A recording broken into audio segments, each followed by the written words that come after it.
एक बार फिर से आपका स्वागत है मेरे चैनल में। आज मैं आपको जो पढ़ाऊंगी उसका यूज़ छोटे बच्चों से लेकर के अगर आप कोई कंपटीशन के लिए कोई एग्ज़ाम की तैयारी कर रहे हैं तो उसमें भी ये आपको इसमें बहुत हेल्पफुल होगा। ठीक है, तो आज मैं आपको जो चैप्टर पढ़ाने जा रही हूँ वो बहुत इम्पॉर्टेंट है, चाहे वो फिर इंग्लिश हो, इंग्लिश स्पीकिंग की बात हो रही हो या फिर इंग्लिश राइटिंग की बात हो रही हो।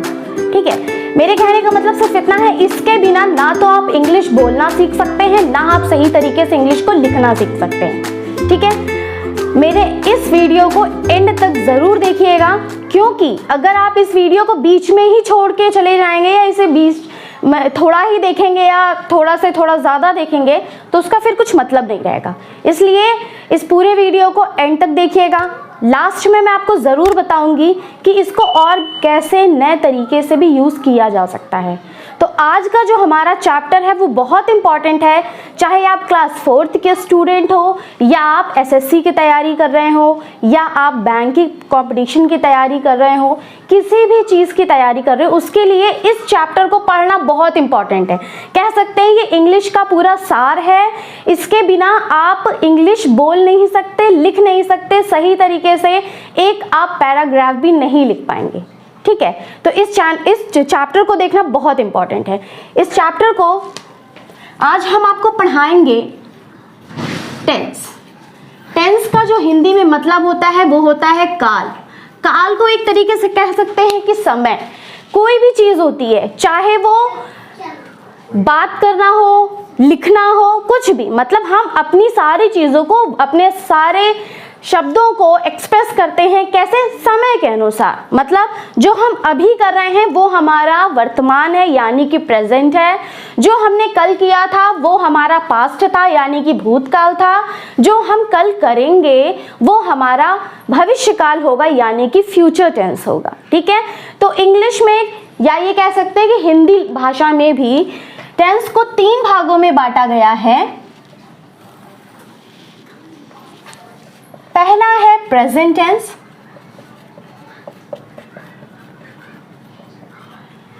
दूसरा है पास्ट टेंस और तीसरा है फ्यूचर टेंस। हम जो भी करते हैं, जो भी सुनते हैं, जो भी बोलते हैं, जो भी लिखते हैं, वो इन्हीं तीनों के अंतर्गत आती है। इन्हीं तीनों के थ्रू हम बताते हैं कि वो प्रेजेंट का है या पास्ट का है या फिर वो फ्यूचर का है। ठीक है, प्रेजेंट मतलब कभी भी कोई भी चीज है, अभी वर्तमान में कोई चीज है, इसको हम बता दे रहे हैं कि प्रेजेंट टेंस को हिंदी में हम लिखते हैं वर्तमान काल, यानी कि अभी का समय। पास्ट को बोलते हैं भूतकाल, यानी कि जो कल बीत गया। फ्यूचर को बोलेंगे भविष्य, यानी कि जो हम कल करेंगे, जो हमारे आने वाले कल में जो भी चीज़ या कोई भी काम हम करेंगे उसको हम बोलेंगे फ्यूचर टेंस, यानी कि भविष्य काल। ठीक है, अच्छा, इनकी पहचान बहुत सिंपल है। छोटे छोटे बच्चों को भी क्लास में बताया जाता है कि प्रेजेंट टेंस क्या है, पास्ट टेंस क्या है और फ्यूचर टेंस क्या है। प्रेजेंट टेंस की अगर बात करें तो यानी कि कोई भी चीज़ है, अभी एग्जिस्ट कर रही है तो मतलब कि वो प्रेजेंट टेंस है, यानी कि हम अभी की बात कर रहे हैं तो प्रेजेंट। भूत मतलब था, कोई भी चीज़ थी, तो यहाँ पे क्या हो जाएगा? भूतकाल। और कोई भी काम, यानी कि गा गी गे अगर आ रहा है तो वो क्या हो जाता है? भविष्यकाल। ठीक है, सेंटेंसेस को, वाक्यों को इंग्लिश में लिखने के लिए इन टेंस को भी अलग अलग भागों में बांटा गया है। प्रेजेंट को 4 भागों में बांटा गया है, पास्ट को 4 भागों में बांटा गया है और फ्यूचर को भी 4 भागों में बांटा गया है। हम आपको आज इस वीडियो में एक एक करके सारे टेंस, उनके सारे फॉर्म्स आपको बताएंगे। ठीक है, कि कैसे लिखना है, कैसे उनकी हेल्पिंग वर्ब्स को यूज़ करना है, और साथ ही उन टेंस को हम कैसे पता करेंगे कि ये वाला टेंस या ये वाला वाक्य किस टेंस का है। ये वाक्य किस टेंस में आएगा, इसकी क्या पहचान है, इसको इंग्लिश में कैसे लिखेंगे, इसकी हेल्पिंग वर्ब्स क्या होंगी और इस सेंटेंस का फॉर्मेशन हम कैसे करेंगे। इस वीडियो में हम आपको एक एक करके सारी चीजें बताएंगे, ठीक है। सबसे पहले हम बात करते हैं present tense, past tense, future tense. Present tense को 4 भागों में बांटा गया है। पहला हमारा आता है present indefinite tense,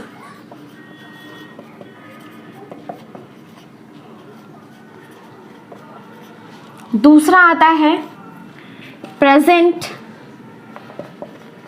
continuous tense, तीसरा आता है present perfect tense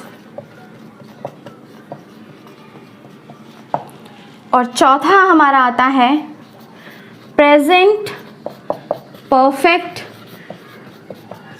continuous tense, ठीक है। ये 4 तरीके के टेंस हैं, मतलब ये 4 टेंस, प्रेजेंट टेंस में ये 4 भाग हैं ऐसे कि किसी सेंटेंस को कैसे पता करेंगे प्रेजेंट इंडेफिनिट का है कि प्रेजेंट कंटिन्यूअस का है कि प्रेजेंट परफेक्ट का है या प्रेजेंट परफेक्ट कंटिन्यूअस का है, इसकी क्या पहचान है और इनकी क्या हेल्पिंग वर्ब्स होंगी। सेम एज इट इज जैसे प्रेजेंट टेंस में present indefinite, present continuous, present perfect, present perfect continuous, same बिल्कुल वैसे ही पास्ट में भी पास्ट इंडेफिनिट,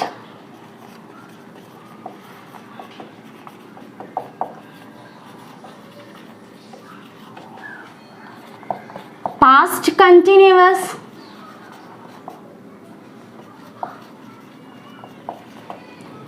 पास्ट परफेक्ट,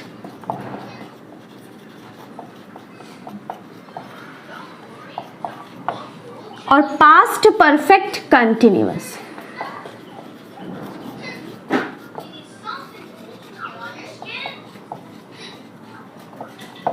ठीक है। बिल्कुल वैसे ही फ्यूचर टेंस में भी future indefinite tense,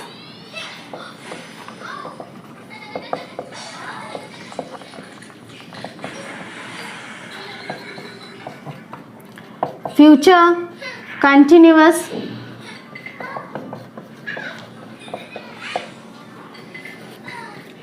future perfect,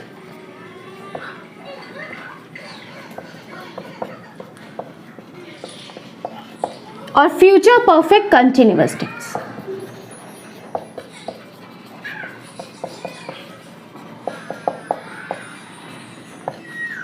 ठीक है। आप चाहें तो वीडियो को पॉज करके आप इसे लिख सकते हैं, एक चार्ट बना सकते हैं कि टेंस कितने प्रकार के होते हैं, present tense, past tense, future tense, और प्रेजेंट टेंस में भी कितने प्रकार के टेंस होते हैं, पास्ट टेंस में भी कितने प्रकार के टेंस होते हैं और फ्यूचर टेंस में भी कितने प्रकार के टेंस होते हैं। अब हम इस बोर्ड को पहले क्लीन करेंगे, उसके बाद हम आपको एक एक करके सारे टेंस के बारे में बताएंगे कि किसकी क्या पहचान है, उसकी क्या रेकग्निशन है, क्या हेल्पिंग वर्ब्स हैं, कैसे सेंटेंस को फॉर्मेट करते हैं, कहाँ पे हेल्पिंग वर्ब को यूज करना है, ये सारी चीजें।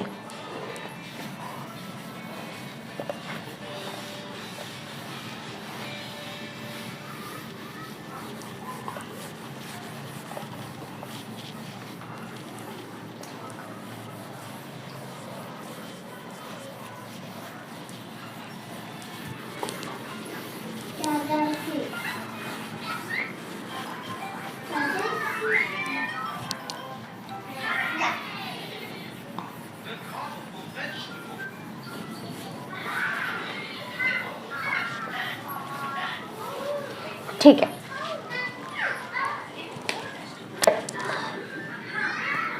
सबसे पहले हमने टेंस में देखा था प्रेजेंट टेंस, अभी हम बात करेंगे प्रेजेंट टेंस। प्रेजेंट टेंस में जो हमने सबसे पहले टेंस पढ़ा था वो था हमारा प्रेजेंट इंडेफिनिट टेंस, या उसे ये भी कह सकते हैं सिंपल प्रेजेंट टेंस, ठीक है। तो बात आती है present indefinite tense.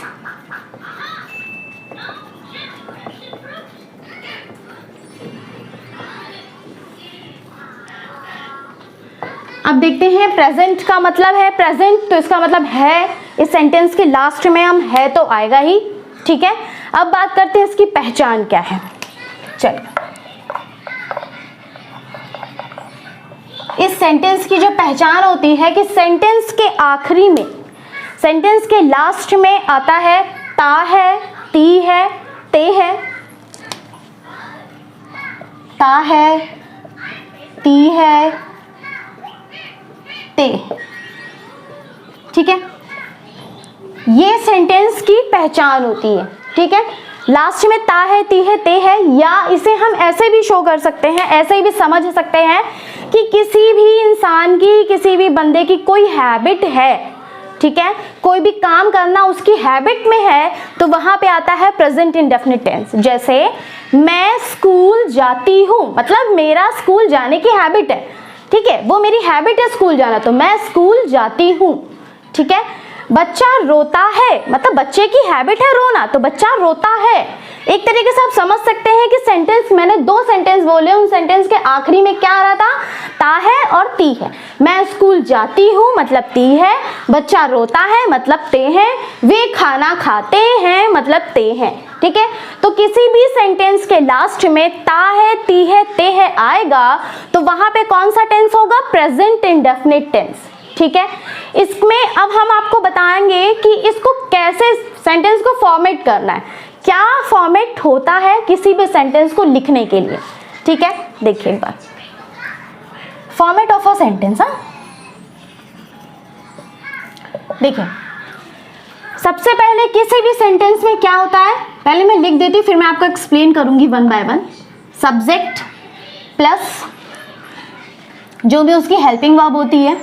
Present indefinite tense में एक तरीके से हम कह सकते हैं कि प्रेजेंट इंडेफिनिट टेंस के भी, अब इसमें आपने अभी तक देखा प्रेजेंट टेंस के चार तरीके से थे, present indefinite, present continuous, present perfect और प्रेजेंट परफेक्ट कंटिन्यूअस। अब प्रेजेंट इंडेफिनिट के भी चार तरीके के सेंटेंस होंगे। कौन से, अफर्मेटिव, नेगेटिव, इंटेरोगेटिव और नेगेटिव इंटेरोगेटिव सेंटेंसेस, ठीक है। मतलब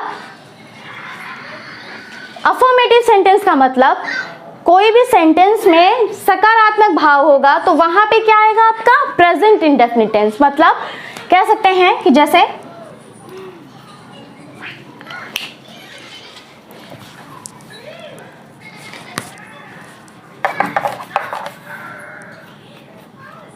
गोपाल गाना गाता है, तो आप देख रहे हैं कि सेंटेंस में ता है, ती है आ रहा है, और दूसरी चीज क्या कि इस सेंटेंस में नहीं जैसे शब्द का कोई प्रयोग नहीं हुआ है। इसका मतलब है कि ये सकारात्मक सेंटेंस है, ये अफर्मेटिव सेंटेंस है। तो ये जो टाइप है ये क्या है, अफर्मेटिव सेंटेंस,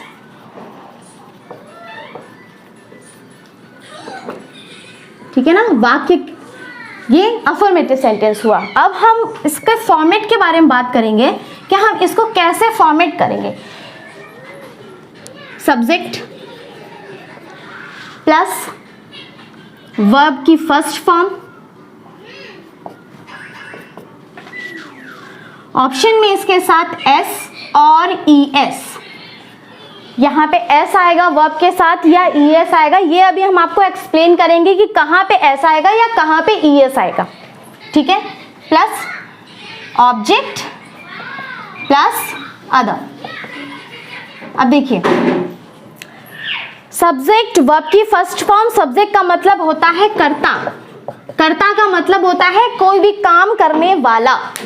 इस वाक्य में कौन सा काम हो रहा है और वो काम कौन कर रहा है, इसको भी हम आपको बताएंगे। वर्ब का मतलब होता है क्रिया, क्रिया का मतलब सीधा आप लिख लो यहाँ पे काम, ठीक है। क्रिया, क्रिया की कौन सी फॉर्म होगी, फर्स्ट फॉर्म होगी। एस और ई एस ऐड होगा या नहीं होगा ये अभी हम आपको बताएंगे। ऑब्जेक्ट का मतलब कोई भी चीज, एंड अदर, ठीक है। देखिए सब्जेक्ट मतलब कर्ता, कर्ता मतलब जो काम हो रहा है वो काम कौन कर रहा है, ठीक है। गोपाल गाना गाता है, तो अगर हम इसे हाइड कर लें और क्वेश्चन पूछे कि कौन गाना गाता है, तो कौन बोलने पे किस शब्द का उत्तर में कौन सा शब्द आया? गोपाल गाना गाता है। कौन गाना गाता है? गोपाल।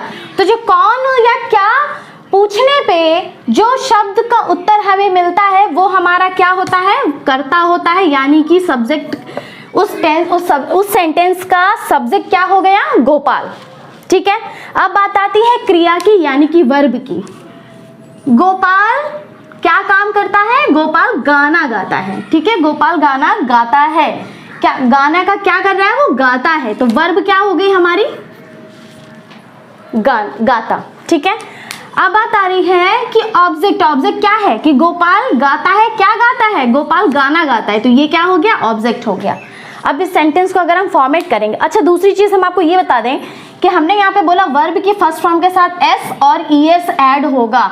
एस ऐड होगा या ईएस ऐड होगा या इन दोनों में से कुछ भी ऐड नहीं होगा, इसलिए मैंने इसमें ब्रैकेट में लिखा है कि ऐड होगा या नहीं होगा। वो हम आपको अभी बताते हैं कि ऐसा हमने क्यों लिखा है। देखिए, जब भी हमारा सब्जेक्ट सिंगुलर होगा, ठीक है, तो वर्ब के साथ एस और ईएस ऐड होगा। ठीक है, और हमारा सब्जेक्ट अगर प्लूरल है तो वर्ब की सिर्फ फर्स्ट फॉर्म आएगी, उसमें एस या ईएस ऐड नहीं होगा। अब ये सिंगुलर क्या होता है और प्लूरल क्या होता है, इसको भी समझ लीजिए। सिंगुलर का मतलब एक वचन, यानी कि कोई एक व्यक्ति, एक चीज, एक सामान, कोई भी चीज, एक मतलब एक ही व्यक्ति की जब बात हो रही हो। गोपाल एक ही आदमी है या एक ही बच्चा है या एक ही लड़का है, तो यहाँ पे जो हमारा सब्जेक्ट है, जो हमारा कर्ता है, वो कैसा है? एक है, एक ही इंसान है, यानी कि सिंगुलर है। तो यहाँ पे जो वर्ब की फर्स्ट फॉर्म यूज होगी उसके साथ एस या ईएस ऐड होगा। ठीक है, अब ये डिपेंड करता है कि जो वर्ब है वो क्या शब्द है, उसके साथ एस लगेगा या ईएस लगेगा। ठीक है, अब बात आती है प्लूरल। प्लूरल का मतलब होता है बहुवचन, यानी कि एक से ज्यादा लोग, यानी कि दो या दो से ज्यादा। दो या दो से ज्यादा जब होंगे तो वहां पे क्या आएगा? प्लूरल। जैसे कि दो लड़के गाना गाते हैं, ठीक है, दो बच्चे गाना गाते हैं, ठीक है, गोपाल और राम गाना गाते हैं। तो अब क्या हो गए? दो लड़के हो गए, एक गोपाल हो गया, एक राम हो गया, तो दो लोग हो गए एक से ज्यादा, तो वहां पे क्या आ जाएगा? प्लूरल। प्लूरल जब आएगा तो वर्ब के साथ क्या ऐड होगा? वर्ब की फर्स्ट फॉर्म। ठीक है, चलिए अब इस चीज को थोड़ा सा क्लीन करके ठीक से देखते हैं।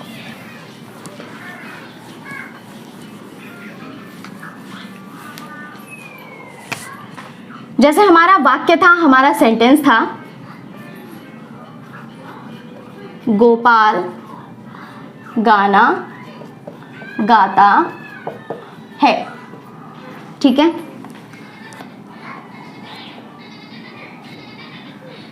सिंगुलर के साथ एस और ईएस और प्लूरल तो वर्ब की सिर्फ फर्स्ट फॉर्म। ठीक है, वर्ब की फर्स्ट फॉर्म के साथ एस और ईएस। ठीक है, इस चीज को बस ध्यान में रखिएगा। चलिए, गोपाल गाना गाता है, सेंटेंस का जो फॉर्मेट है वो हमने आपको क्या बताया था? सब्जेक्ट प्लस वर्ब की फर्स्ट फॉर्म प्लस एस और ईएस। ये ऑप्शनल है, लगेगा या नहीं लगेगा वो मैंने बताया, कब लगेगा और कब नहीं लगेगा, प्लस ऑब्जेक्ट और प्लस अदर। चलिए अब देखते हैं इस सेंटेंस को।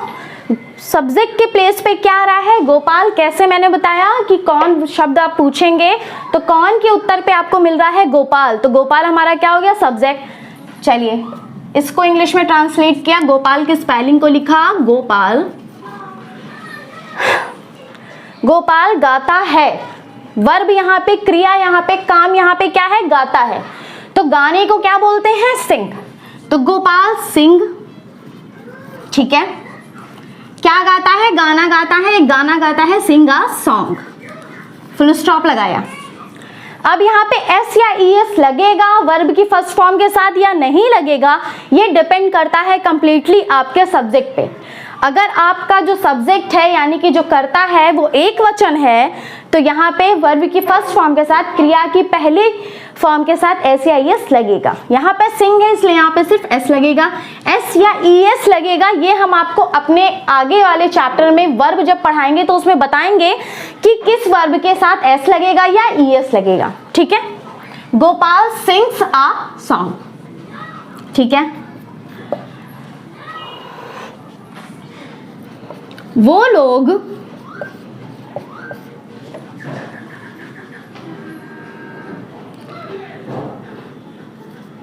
बीन बजाते हैं। ठीक है, तो वो लोग मतलब वो, तो दोज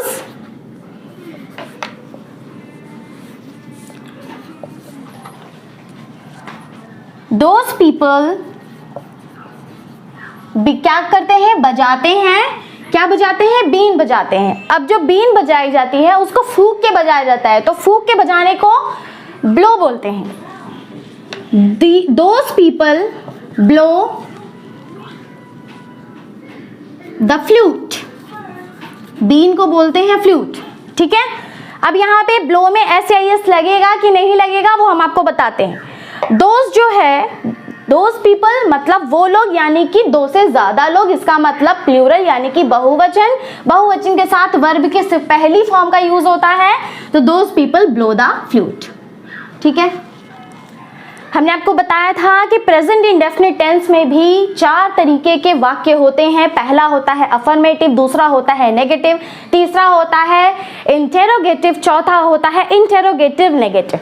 ठीक है, तो अभी तक हमने ये जो 2 सेंटेंस देखे इसको हम बोलेंगे अफर्मेटिव सेंटेंस। किसके, प्रेजेंट इंडेफिनिट के अफर्मेटिव सेंटेंस। अब हम बात करेंगे प्रेजेंट इंडेफिनिट के नेगेटिव सेंटेंस को। ठीक है, तो गोपाल गाना गाता है, अगर हम इसी में ऐड कर दे कि गोपाल गाना नहीं गाता है। ठीक से देखिएगा इसे कि गोपाल गाना नहीं गाता है, तो अब क्या हो जाएगा, गोपाल, अब इसमें पूरा का पूरे सेंटेंस का फॉर्मेट ही चेंज हो जाएगा। देखते हैं कैसे। जब नेगेटिव सेंटेंस आया, हम इसके आगे लिख दे रहे हैं नेगेटिव। नेगेटिव का मतलब ऑलरेडी नेगेटिव सेंटेंस। ठीक है, मतलब ये नकारात्मक वाक्य होगा, गोपाल गाना नहीं गाता है। अब इसका जो फॉर्मेट होगा उसको देखिए, सब्जेक्ट आएगा plus do, does plus not plus verb की first form plus object plus other. ठीक है, गोपाल गाना नहीं गाता है, इस सेंटेंस का जो सब्जेक्ट है वो हुआ गोपाल। अब गोपाल के साथ डू लगेगा कि डज लगेगा, हम इसी में आपको ऐड करके बता देते हैं कि सिंगुलर्स के साथ में डज का यूज होता है और प्लूरल्स के साथ में डू का यूज होता है। ठीक है, अगर हम यहाँ पे इसको ईएस को हाइड कर ले तो डू और डू लिखा, सिंगुलर के साथ वर्ब की फर्स्ट फॉर्म के साथ एस या ईएस ऐड करना है, तो इसी ईएस को उठा करके हमने डू में ऐड कर दिया, तो ये बन गया डज। तो सिंपल फंडा है कि सिंगुलर के साथ डज और प्लूरल के साथ डू, क्योंकि सिंगुलर की वर्ब की फर्स्ट फॉर्म के साथ ईएस या एस और प्लूरल की वर्ब की फर्स्ट फॉर्म केवल ऐसे ही यूज होती है। ठीक है, तो Gopal plus does not plus not, अब वर्ब की फर्स्ट फॉर्म यूज होगी। क्यों, क्योंकि हमने यहाँ डू में ऑलरेडी ईएस को ऐड करके यहाँ पे डज कर दिया है, तो वर्ब की फर्स्ट फॉर्म के साथ ईएस या एस को ऐड करने की कोई जरूरत नहीं है। तो Gopal does plus not plus sing a song. अब हम इस पूरे सेंटेंस में से प्लस को हटा दें तो ये पूरा सेंटेंस आपका बन गया। तो Gopal does not sing a song. ठीक है, दूसरा सेंटेंस था हमारा बिल्कुल वैसा ही कि वो लोग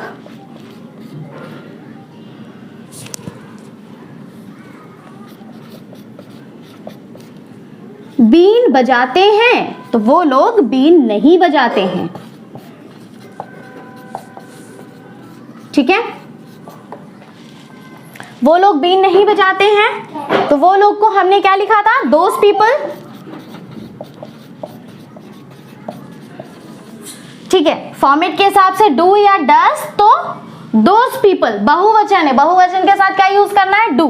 तो those people do not blow the flute.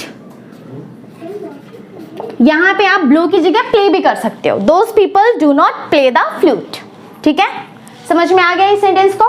ठीक है, जैसे वाक्य को हमने बताया प्रेजेंट इंडेफिनिट में 4 तरीके के होते हैं। अभी तक हमने कौन कौन से देखे, अफर्मेटिव और नेगेटिव हमने देखा। अब हम बात करेंगे इंटेरोगेटिव। अब हम इसी सेंटेंस को पकड़ के इसको इंटेरोगेटिव में बस कन्वर्ट कर लेंगे और इंग्लिश में उसे ट्रांसलेट कर देंगे।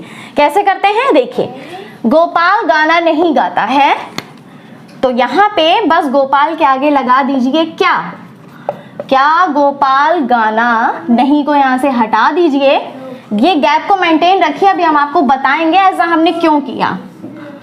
ठीक, क्या गोपाल गाना गाता है, ये हो गया आपका इंटेरोगेटिव सेंटेंस।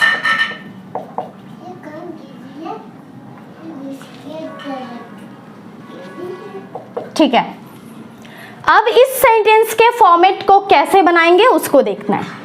ये पूरा हम रब कर दे रहे हैं।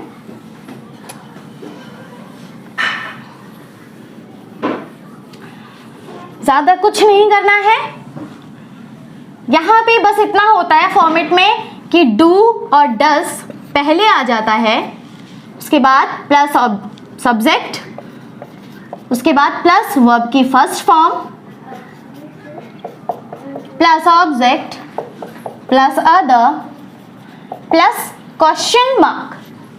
क्वेश्चन मार्क भी आएगा। ठीक है, क्या गोपाल गाना गाता है, तो गोपाल सिंगुलर था, सिंगुलर के साथ हम हमेशा डज का यूज करते हैं, तो हम यहां पे यूज करेंगे does Gopal sing a song, और फुल स्टॉप के प्लेस पे हम यूज करेंगे क्वेश्चन मार्क को। ठीक है, अब वो लोग बीन नहीं बजाते हैं, तो सेंटेंस को बिल्कुल वैसा ही बनेंगे, क्या वो लोग बीन बजाते हैं। इस गैप को मेंटेन रखेंगे और फुल स्टॉप के प्लेस पे हम बस क्वेश्चन मार्क लगा देंगे।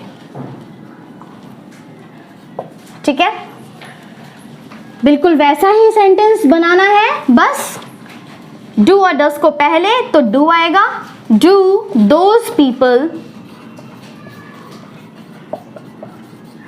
प्ले या फिर ब्लो द फ्लूट,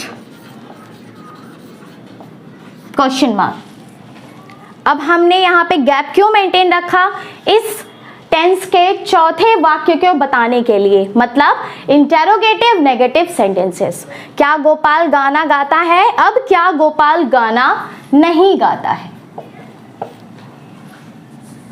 तो डज गोपाल यहां पे आ जाएगा नॉट। क्या वो लोग बीन बजाते हैं, क्या वो लोग बीन नहीं बजाते हैं, those people do those people not blow the flute.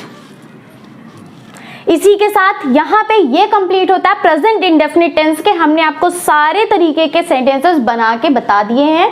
ठीक है, अब हम बात करेंगे प्रेजेंट टेंस के दूसरे टेंस की, दूसरे सेंटेंस की, यानी कि दूसरे टेंस की, प्रेजेंट कंटिन्यूअस टेंस की। आप चाहें तो इस वीडियो को एक बार पॉज करके इसको नोट भी कर सकते हैं।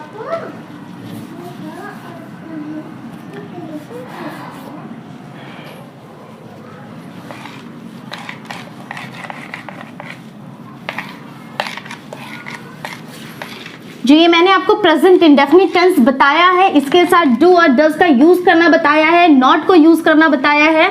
ये वाला जो डाउट है ये अपने चाइल्डहुड में ही हम पढ़ लेते हैं और उसके बाद भी बड़े होने तक हमें ये चीज क्लियर नहीं होती है कि कहाँ पे डू का यूज करना है, कहाँ पे डज का यूज करना है, प्रेजेंट इंडेफिनिट टेंस की पहचान क्या है, कैसे हेल्पिंग वर्ब को यूज करना है, सिंगुलर क्या है, प्लूरल क्या है, इन सारी चीजों में डाउट रहता है। ठीक है, इस वीडियो में मैंने आपको ये सारे डाउट क्लियर किए हैं। आगे आने वाले जितने भी टेंस है उसके भी मैं सारे डाउट्स एक एक करके क्लियर करूंगी। बस आपको पेशेंसफुली इस वीडियो को देखना है, ठीक है। अगर आप इस पूरे वीडियो को देख लेते हैं तो आगे आने वाले जितने भी एग्जाम्स हैं, या फिर अगर आप 10th का एग्जाम दे रहे हैं या 9th का एग्जाम भी देने जा रहे हैं, तो ये आपको बहुत ज़्यादा मदद करेगा, बहुत ज़्यादा हेल्प करेगा अपने एग्जाम को देने के लिए, ठीक है।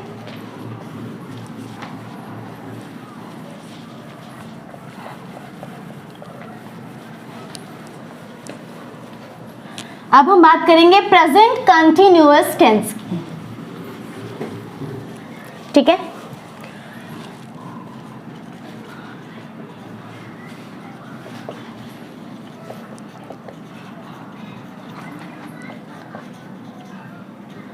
प्रेजेंट कंटिन्यूअस टेंस ये बहुत ही सिंपल होता है, इसकी हेल्पिंग वर्ब वगैरह यूज करना उसके साथ बहुत ही ज़्यादा इजी है, ये आपको बहुत जल्दी समझ में आ जाएगा। तो जो सबसे ज़्यादा टिपिकल था वो था प्रेजेंट इंडेफिनिट टेंस। ऐसे ही पास्ट इंडेफिनिट में भी आपको थोड़ा सा डाउट होगा, उसको भी मैं पेशेंसफुली आपको बताऊंगी और आपको पेशेंसफुली सुनना और समझना भी है, ठीक है। अभी हम बात करें प्रेजेंट कंटिन्यूअस, ये बहुत ईजी है, ठीक है। इसकी पहचान क्या है, चलिए पहले हम इसकी पहचान के बारे में समझ लेते हैं। प्रेजेंट है तो इसका मतलब है कि सेंटेंस के लास्ट में है तो आएगा ही, ये तो पक्का है, ठीक है। बात करते हैं कि कंटिन्यूअस टेंस है, ये कैसे पहचानेंगे। कंटिन्यूअस का मतलब भी आप समझ रहे होंगे, बहुत सारी मूवीज में, बहुत सारी वीडियोस में आपने देखा होगा टू बी कंटिन्यूड, मतलब आगे जो अभी चल रहा है, ठीक है। तो इसका मतलब यही है कि कंटिन्यूअस जो चीज चल रही है मतलब सेंटेंस के लास्ट में रहा है, रही है, रहे हैं अगर आता है तो वहां पे कौन सा टेंस होता है, प्रेजेंट कंटिन्यूअस टेंस होता है। दुनिया का कोई भी इंसान, कोई भी बंदा कोई भी काम कर रहा है तो वहां पे क्या यूज करेंगे, प्रेजेंट कंटिन्यूअस टेंस। सिंपल सी चीज है, पहचान क्या हो गई, रहा है, रही है और रहे हैं, ठीक है, ये इसकी पहचान होगी। चलिए भाई देखते हैं आगे। प्रेजेंट कंटिन्यूअस की पहचान है, रहा है, रही है और रहे हैं। सेंटेंस को कैसे फॉर्मेट करेंगे, क्या हेल्पिंग वर्ब्स है, वो सारी हम आपको बताते हैं, ठीक है। सेंटेंस का जो फॉर्मेशन है उसको आप देख लीजिए। Subject plus is, am, are plus verb की फर्स्ट फॉर्म इसके साथ प्लस आईएनजी। वर्ब की फर्स्ट फॉर्म के साथ हम क्या यूज करेंगे, आईएनजी, जो बन जाती है हमारी वर्ब की फोर्थ फॉर्म, ठीक है। ये वर्ब की फोर्थ फॉर्म कहलाती है एक तरीके से, ठीक है। Subject plus is, am, are ये हेल्पिंग वर्ब्स होती हैं। इसकी इज, एम और आर ये कहाँ पे किसके साथ कब यूज होगी हम आपको बताएंगे। फॉर्मेशन यही है, subject plus is, am, are plus verb की first form plus ING plus object plus other. बस बहुत सिंपल है। एक बार इस चीज को आपने देख लिया, समझ लिया, अपने दिमाग में बैठा लिया तो कभी भी किसी भी टेंस को, किसी भी सेंटेंस को इंग्लिश में लिखने में या बोलने में तकलीफ नहीं होगी, ठीक है। Subject plus is, am, are plus verb की first form plus object plus other, ठीक है। एग्जाम्पल हम अपना पहला वाला ही पकड़ के चलेंगे जो हमने गोपाल वाला बनाया था। क्या गोपाल गाना गाता है, अब हम इसमें रहा है, रही है लगा देंगे। तो ऐसे आपको समझना है कि हिंदी में फिर वो सेंटेंस हो जाएगा, गोपाल गाना गा रहा है। हम चाहते तो कोई दूसरा भी सेंटेंस ले सकते थे, कोई दूसरा भी वाक्य बना सकते थे, लेकिन हमने यही वाला सेंटेंस क्यों लिया, इसे ही हम बार बार क्यों कन्वर्ट कर रहे हैं, जिससे कि आपको टेंस के कन्वर्जन के साथ खेलना आ जाए, आपको समझ में आना आ जाए कि कैसे इसको चेंज कर सकते हैं। कभी कभी एग्जाम में दे देता है कि कोई सेंटेंस इंडेफिनिट का दे दिया और बोला इसको प्रेजेंट कंटिन्यूअस में कन्वर्ट करके बताइए, या कोई भी सेंटेंस दे दिया उसकी हेल्पिंग वर्ब गायब कर दी और उसकी वर्ब के साथ कुछ इधर उधर कर दिया और बोला कि इसमें हेल्पिंग वर्ब कौन सी यूज होगी। तो यही सारी चीजें आपको ठीक से समझनी है, आपको कन्वर्जन आना बहुत जरूरी है, ठीक है। तो गोपाल गाना गा रहा है इसका मतलब अब ये सेंटेंस हो गया हमारा प्रेजेंट कंटिन्यूअस टेंस का, ठीक है। पहले ही बताया था हमने कि गोपाल हमारा सिंगुलर सब्जेक्ट होता है। चलिए यहाँ पे थोड़ा सा हम साइड में एक चीज लिख लेते हैं। इज को हम यूज करते हैं हमारे सिंगुलर सब्जेक्ट्स के साथ में। सिंगुलर का मतलब है भाई एक वचन, ठीक। अब बात आती है एम।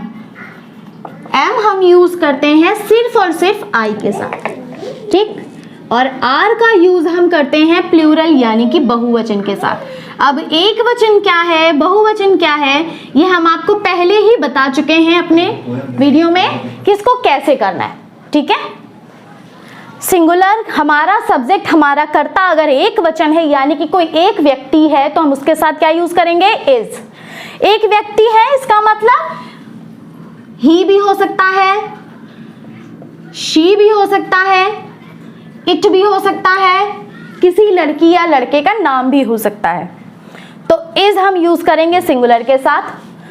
आर जो होता है वो प्लूरल होता है, आर हम यूज करते प्लूरल के साथ। और प्लूरल क्या होते हैं, दो लोग, दो से ज्यादा लोग, यू, वी, दे, ये सारे क्या होते हैं, प्लूरल के अंदर आते हैं, ठीक है।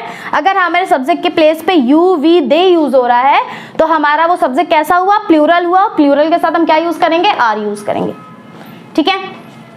चलिए, तो गोपाल गाना गा रहा है, कौन गाना गा रहा है, गोपाल। तो गोपाल की स्पेलिंग को लिखेंगे गोपाल। गोपाल कैसा है, एक वचन है, इसलिए हम एक वचन के साथ क्या यूज करेंगे, इज, ये वाला यूज करेंगे। गोपाल इज क्या कर रहा है, गाना गा रहा है। सिंग, सिंग की फर्स्ट फॉर्म के साथ आईएनजी, तो singing, Gopal is singing a song, ठीक है। दूसरा सेंटेंस अब हम कुछ दूसरा ले लेते हैं। जैसे मैंने बोला कि तुम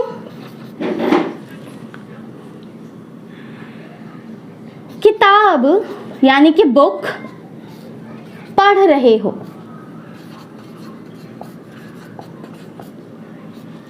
ठीक है। तुम किताब पढ़ रहे हो, ठीक है। तुम को हम इंग्लिश में बोलते हैं यू। यू हमारा होता है प्लूरल यानी कि बहुवचन, उसके साथ हम क्या यूज करेंगे, आर।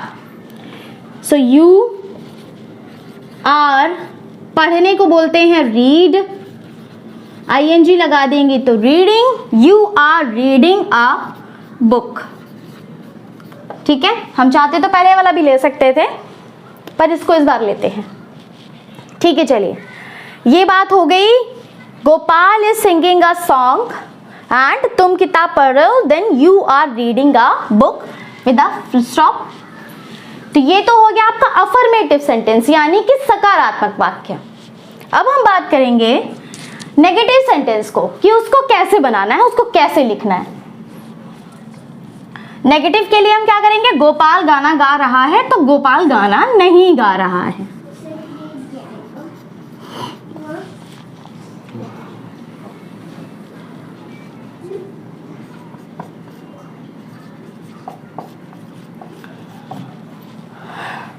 अब यहाँ पे जो फॉर्मेशन होगा वो सिर्फ इतना ही चेंज हो जाएगा कि सब्जेक्ट के साथ प्लस इज, एम, आर और बीच में बस एक सिंपल सा नॉट।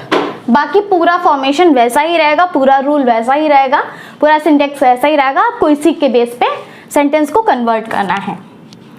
तो subject plus is, am, are plus not, subject plus is not, Gopal is not singing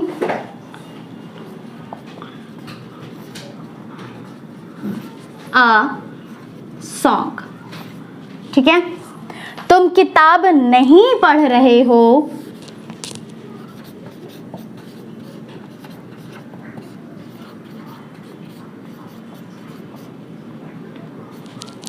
so you are not reading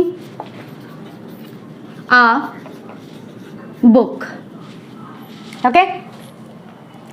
अब हम इस सेंटेंस का इंटेरोगेटिव सेंटेंस बनाएंगे। इस सेंटेंस को इंटेरोगेटिव सेंटेंस में कन्वर्ट करने के लिए हमें क्या करना होगा, बस एक सिंपल सा चेंज, क्या गोपाल गाना गा रहा है?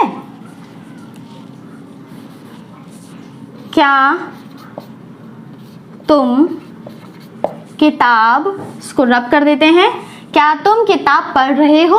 और यहां पे बस एक question mark,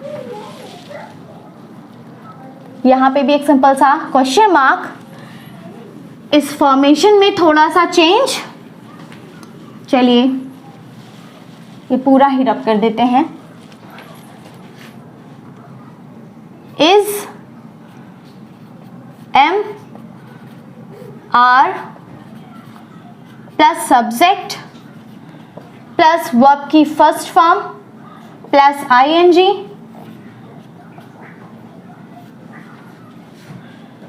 plus object plus other और क्वेश्चन मार्क। तो क्या गोपाल गाना गा रहा है? इसमें बस थोड़ा सा चेंज इतना ही होगा कि इज एम आर पहले आ जाएगा, जैसे कि पिछले वाले सेंटेंस में भी हमने आपको बताया था। तो गोपाल सिंगुलर है तो यहाँ पे इज आ जाएगा, is Gopal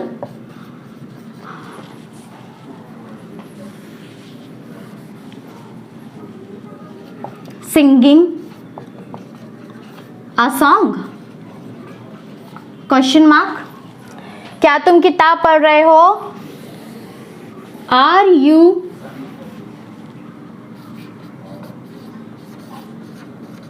reading a book? Question mark. अब चौथे सेंटेंस की बारी है, इंटेरोगेटिव नेगेटिव। तो बस इंटेरोगेटिव और नेगेटिव में subject is am are, subject plus verb की फर्स्ट फॉर्म के साथ सब्जेक्ट प्लस नॉट। इसमें भी क्या गोपाल गाना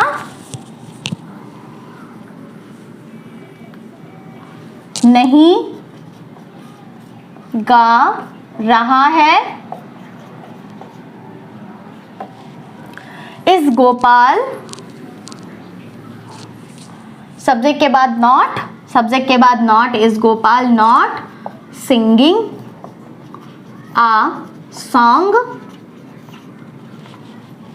क्या तुम किताब नहीं पढ़ रहे हो? Are you not reading a book? ठीक है ना? सिंपल, बिल्कुल इजी है।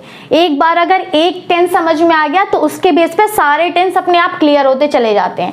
क्या फॉर्मेशन है, कैसे यूज करना है, कैसे लिखना है, बिल्कुल वैसा ही था जैसे पहला वाला बताया। अब आगे वाला टेंस भी बिल्कुल वैसा ही है जो मैंने आपको पिछले दो पढ़ाए, मतलब ये और इसके पहले जो पढ़ाया। ठीक है, बस एक चीज हमेशा याद रखिएगा, एक नोट मैं लिख दे रही हूं, चलिए इसको अब तो रब ही कर देते हैं, इसका कोई मतलब नहीं है।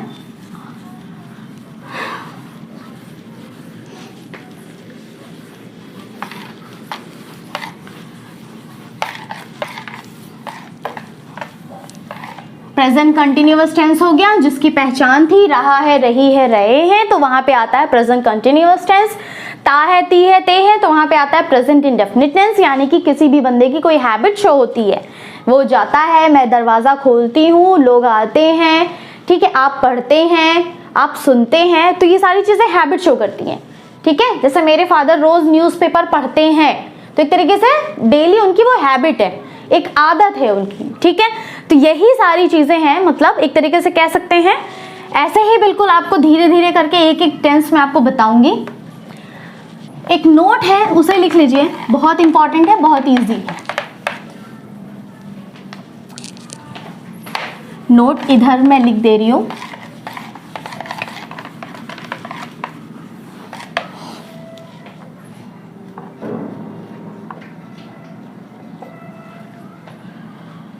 एक वचन यानी कि सिंगुलर,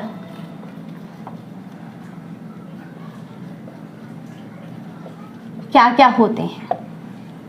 नेम यानी कि किसी का नाम, one name, any name, he, she, it, ये सारे क्या हो गए? सिंगुलर हो गए, एक वचन हो गए, यानी कि किसी एक व्यक्ति की बात हो रही है।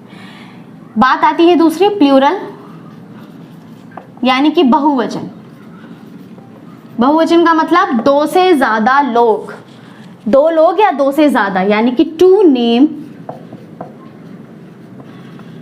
To people, those people, these people, those students, ये सब क्या आते हैं, ये प्लूरल होते हैं, बहुवचन होते हैं। टू नेम यानी कि राम और श्याम, सीता गीता, ये दो लोग हो गए यानी कि प्लूरल हो गया। आई, वी, यू, दे, ये सारे के सारे क्या होते हैं, प्लूरल होते हैं। केवल एक ऐसा टेंस है जिसमें आई को प्लूरल ना मान के सिंगुलर माना जाता है, वो अभी हम आपको बताएंगे कि वहां पे एक्सेप्शन कैसे आ गया, ये कहां पर आ गया। ठीक है, इसको लेकिन आप बहुत अच्छे से समझ लीजिए, ये बहुत इंपॉर्टेंट है, एक तरीके से ये नोट है। चलिए नेक्स्ट हम बात करते हैं, अभी तक हम पढ़ रहे थे प्रेजेंट कंटिन्यूअस टेंस, अब हम बात करेंगे प्रेजेंट परफेक्ट टेंस की।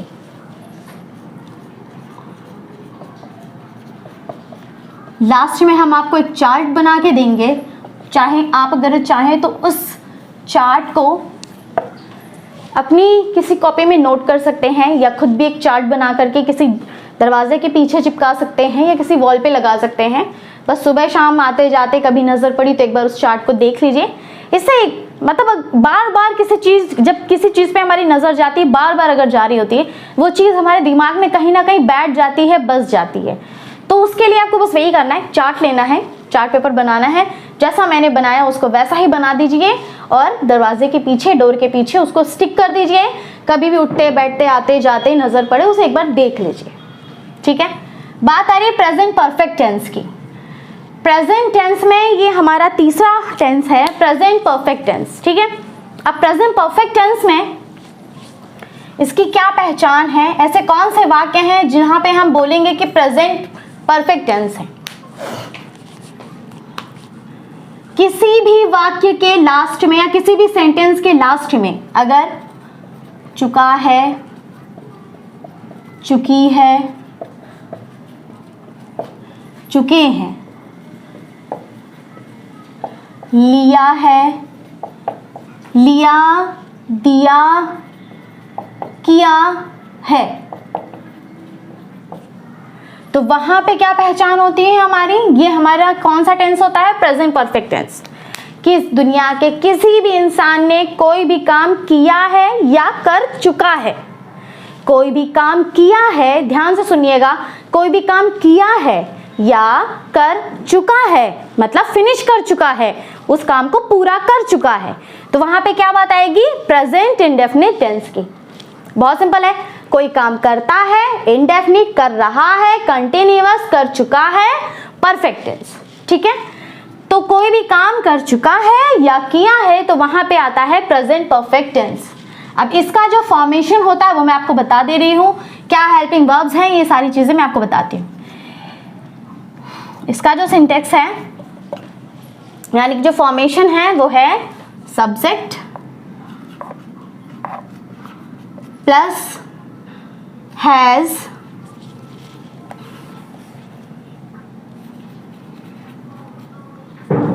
और हैव प्लस वर्ब की थर्ड फॉर्म। ठीक है ना, यहां पे क्या यूज होगा, वर्ब की third form plus object plus other. कह सकते हैं एक तरीके से कि यहां पे पास्ट पार्टिसिपल वर्ब की पार्टिसिपल फॉर्म यूज होगी। ठीक है, सब्जेक्ट प्लस हैज और हैव, इन दोनों में से कोई एक, ये दोनों क्या हैं, हेल्पिंग वर्ब्स हैं। ठीक है, हैज या हैव, इसके साथ आएगा वर्ब की third form plus object plus other. Sentence को फॉर्मेशन करेंगे, कैसे करेंगे, हैज और हैव कहां पे यूज करेंगे अभी बता देते हैं। सिंगुलर है, एक वचन है, तो इसके साथ यूज होगा हैज।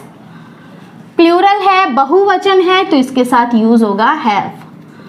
ठीक है, सिंगुलर प्लूरल एक बार मैंने आपको पहले ही बता दिया है, सिंगुलर तो हैज, प्लूरल तो हैव। ठीक है, जैसे हमारा सेंटेंस था, गोपाल गाना गाता है, गा रहा है, अब हम बोलेंगे गा चुका है। गोपाल गाना गा चुका है। सेंटेंस के लास्ट में आया है चुका है, यानी कि कंप्लीट कर चुका है। अब गोपाल गाना गा चुका है, फिनिश कर चुका है, तो वहां पे आएगा प्रेजेंट परफेक्ट टेंस। कैसे यूज करेंगे, कैसे बनाना है, सुन लीजिए। सब्जेक्ट हमारा क्या हो गया, गोपाल, तो स्पेलिंग लिखिए गोपाल। हैज आएगा कि हैव आएगा, गोपाल सिंगुलर होता है इसलिए हम यहाँ पे हमारा हैज आएगा, गोपाल हैज।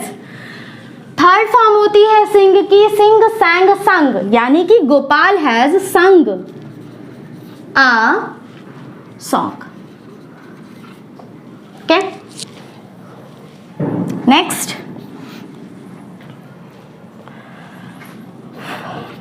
तुम किताब पढ़ चुके हो या तुमने किताब पढ़ ली है, यानी कि पढ़ लिया है या पढ़ ली है, एक ही बात है। तुमने किताब पढ़ ली है।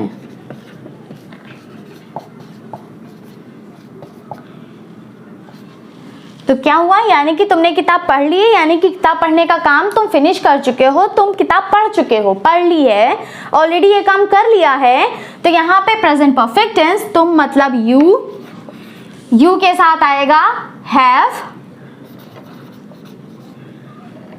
Read red red, spelling same होती है, रीड होती है, स्पेलिंग को रीड ही करते हैं, मतलब लिखते रीड ही है, लेकिन प्रोनाउंस उसको करते हैं रेड। तो you have read the book. आप प्रोनाउंस के लिए समझ लीजिए कि मैंने यहाँ पे रीड को रेड की स्पेलिंग में लिख दिया है।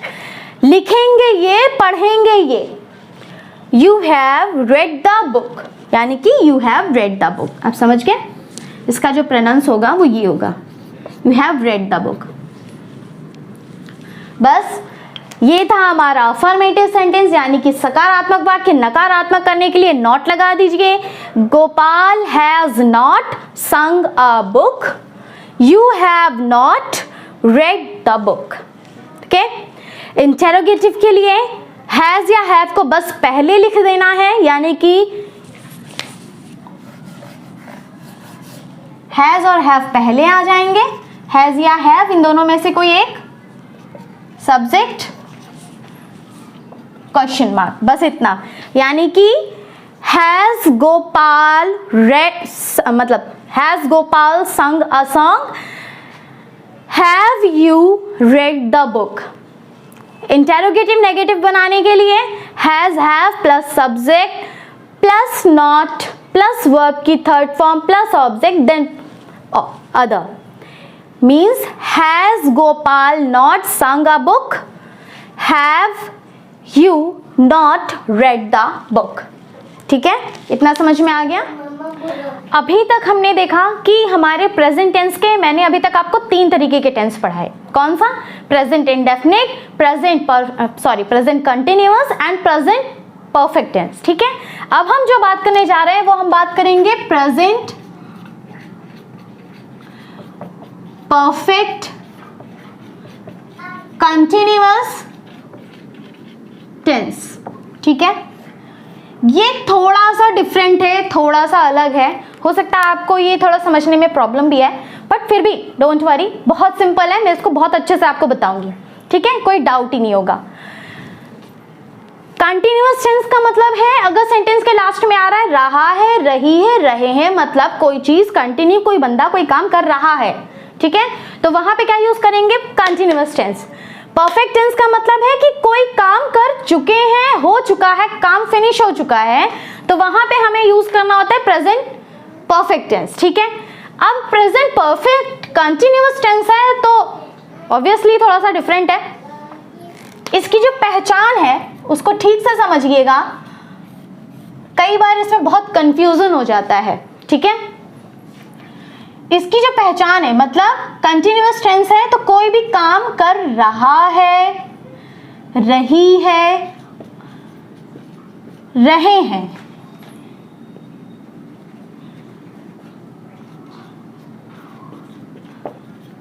लेकिन प्लस विद टाइम, यानी कि समय अवधि के अनुसार हम कोई काम जब कर रहे हैं तो वहां पे अगर जब ये आएगा तो क्या हो जाएगा, प्रेजेंट परफेक्ट कंटिन्यूअस।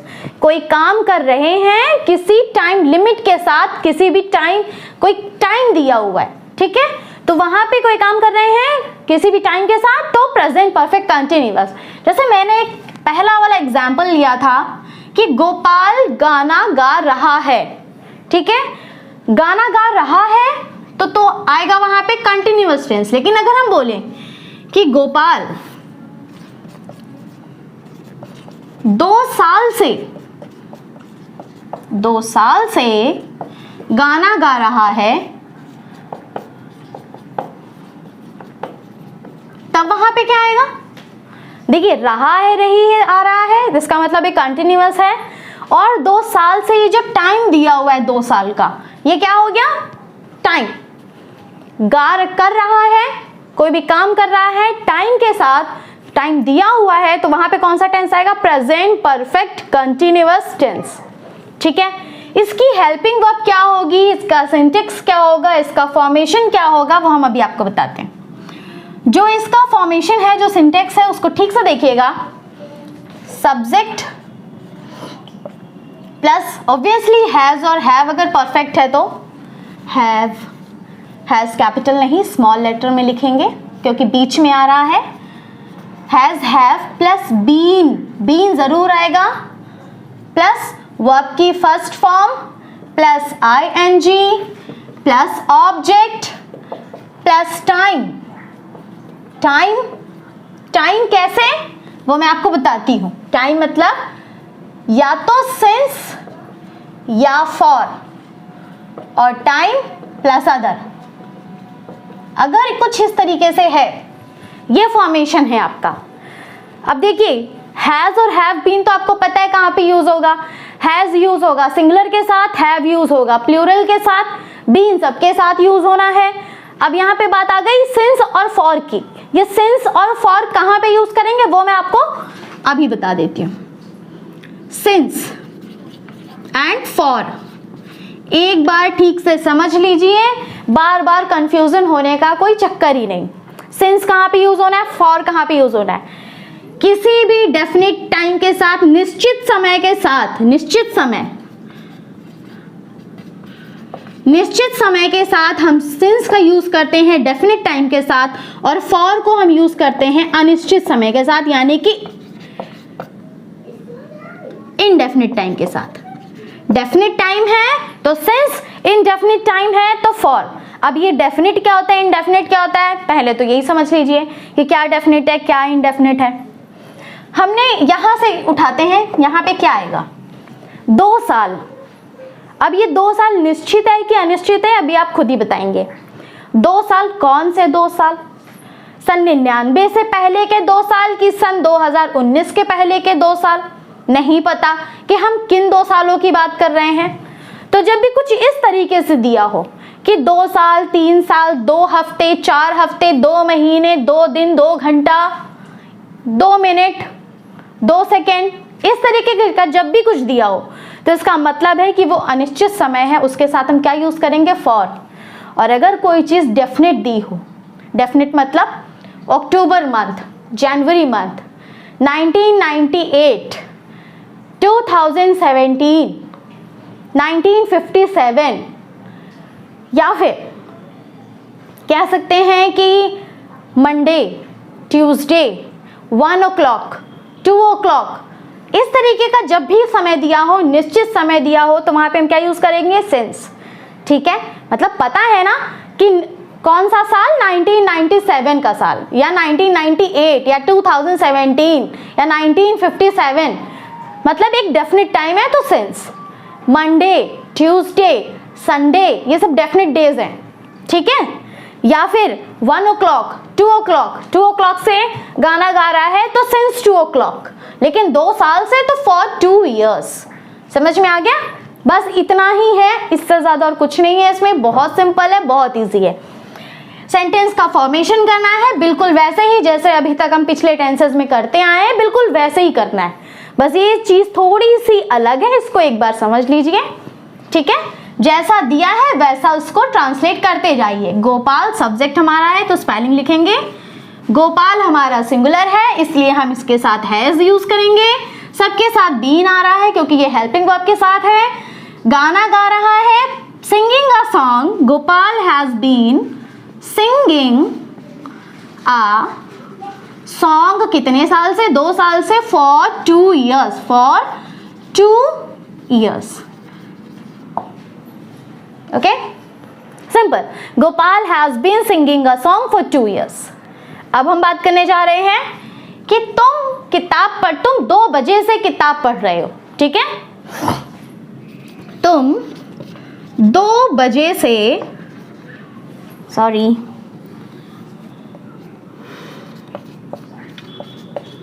किताब पढ़ रहे हो, ठीक है? रहा है, रहिए, टाइम दिया है इसलिए प्रेजेंट परफेक्ट कंटिन्यूअस. देख लेते हैं इसको कैसे ट्रांसलेट करेंगे. तुम मीन्स यू हमारा प्लूरल होता है. सो यू हैव बीन पढ़ रहे हो, रीडिंग अ बुक 2 बजे से,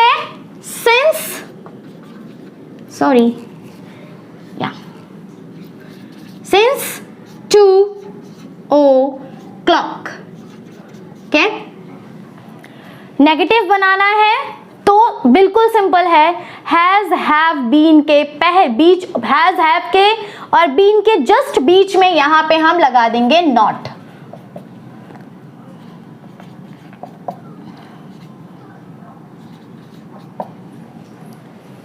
ओके, इंटेरोगेटिव करेंगे तो हैज, हैव पहले रखेंगे, सब्जेक्ट प्लस बीन प्लस आपकी first form plus object plus since या फॉर और अदर. बिल्कुल वैसा ही करना है. एक सेंटेंस हम आपको फॉर्मेट करके दिखा देते हैं. गोपाल 2 साल से गाना, यहां पे ऐड कर दे रहे हैं, नहीं गा रहा है. तो इसको कैसे करेंगे एक बार देख लेते हैं. Gopal has not been, has और बीन के बीच में नॉट आएगा. बहुत सारे लोगों को यही डाउट रहता है कि नॉट कहां पे लगाना है, बीन के बाद कि बीन के बीच पहले लगाना है, ठीक है? Gopal has not been singing a song, space थोड़ा कम है तो मैं यहां नीचे लिख दे रही हूं, has not been singing a song for 2 years. Interrogative करेंगे तो बिल्कुल सिंपल है. इंटेरोगेटिव करने के लिए थोड़ा सा रब कर देते हैं, अभी समझ में आ जाएगा. Has Gopal been. अब इंटेरोगेटिव नेगेटिव तो has Gopal not been. Okay, और यहां पे क्वेश्चन मार्क. ओके, समझ में आ गया? बिल्कुल सिंपल है.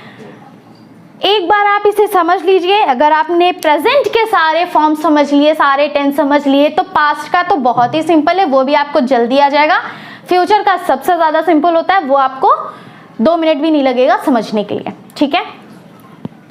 आज हमने आपको इस वीडियो में बताया कि प्रेजेंट टेंस के कितने टेंस होते हैं, उसमें कितने तरीके के सेंटेंस होते हैं और उनके अंदर भी कितने तरीके के सेंटेंस होते हैं. इस वीडियो में मैंने आपको ये सारी चीज़ें सही से समझाई हैं, सही से बताई हैं. फिर भी अगर आपको कोई डाउट हो तो मुझे कमेंट बॉक्स में लिख के दीजिए. जैसा भी होगा डाउट मैं उसे क्लियर करूंगी, ठीक है? एक बार फिर से रिकॉल कर लेते हैं. इंग्लिश लैंग्वेज में या हिंदी लैंग्वेज में टेंस यानी कि काल 3 तरीके के होते हैं, 3 टाइप्स के होते हैं, present tense, past tense, future tense. अब प्रेजेंट टेंस में 4 तरीके के टेंस होते हैं, पास्ट टेंस में 4 तरीके के होते हैं, फ्यूचर टेंस में 4 तरीके के होते हैं. इसमें जो मैंने आपको पढ़ाया है वो मैंने आपको पढ़ाया है प्रेजेंट टेंस में कितने तरीके के टेंस होते हैं. Present indefinite, present continuous, present perfect tense, present perfect continuous. अब प्रेजेंट इंडेफिनिट में कितने तरीके के टेंस होते हैं ये मैंने आपको बताया. Affirmative, negative, interrogative, negative. ये 4 सेंटेंस आपको हर टेंस में मिलेंगे, ठीक है? कैसे करना है, कौन से हेल्पिंग वर्ब्स यूज करनी है, ये सब मैंने आपको इसमें बताया है. फिर भी कोई डाउट हो तो जरूर पूछिए. अगर ये वीडियो मेरा पसंद आया हो तो please like, share and subscribe करिए. Till then